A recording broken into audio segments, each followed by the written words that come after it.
Ako si Richard Soriano Legaspi, isang independent filmmaker.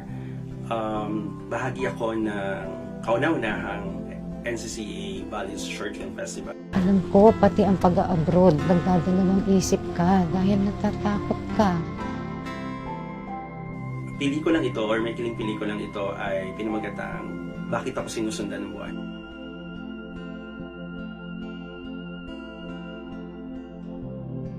Nagsimula siya para sa mga bata na patuloy na nagtatanong kung bakit tayo sinusundan ng buwan na konektado sa mga pangarap natin.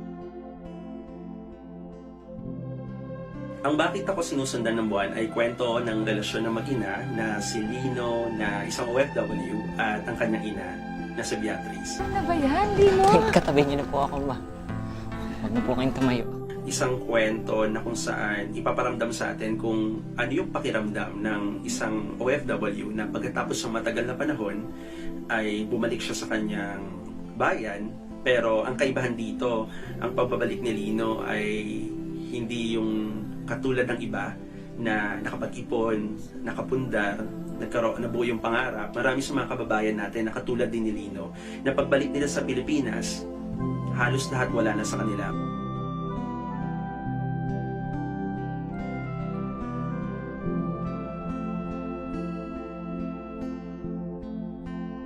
Yung proseso ng pelikula, napaka-challenging nito para sa amin kasi hindi ito, kumbaga ginawa ito sa panahon ng pandemic na ang daming mga tanong kung itutuloy, ang daming mga sagot din na nakuha na kailangan magpatuloy.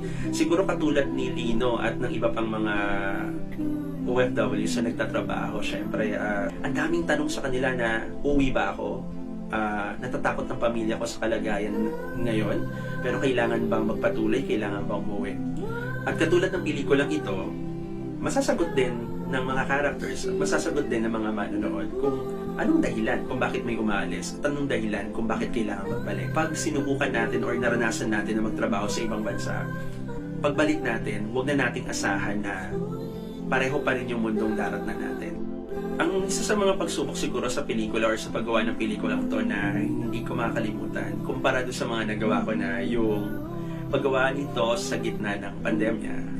Ang paggawa ng pelikulang to na may badya ng takot dahil lahat kami ay kailangan sumailalim sa swab test at lahat kailangan mas maging maingat.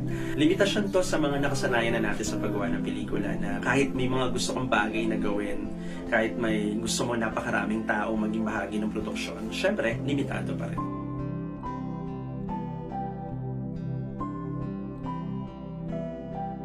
Minsan humayon ka dun sa binibigay sa'yo ng tadhana. Maraming plano dito sa pelikula. Mula doon sa material na nabasa ng mga barado, nagkaroon na rin ng mga maliliit na pagbabago. Pero binigyan kami ng langit ng isang makulimlim dahil napagitnaan kami ng 2 bagyo. So, yung buong team, yung buong production ay napaka-eager naman na sige, gawin natin to, gawin natin kung ano yung ibibigay sa atin ng sitwasyon. At nakakatuwang isipin na pagkatapos ng 2 araw, na-realize lang namin na tapos na yung pelikula. At nagpapasalamat kami sa National Commission for Culture and the Arts sa bumubuo ng Values Short Film Festival or ng Cine Halaga Film Festival at ang Negros Cultural Foundation Inc. na napili nila yung material na Bakit Ako Sinusundan ng Buwan. At syempre ang aming production house, ang Retro Media Productions. At sa lahat po ng umagapay sa pelikulang ito para mabuo po namin, maraming salamat po.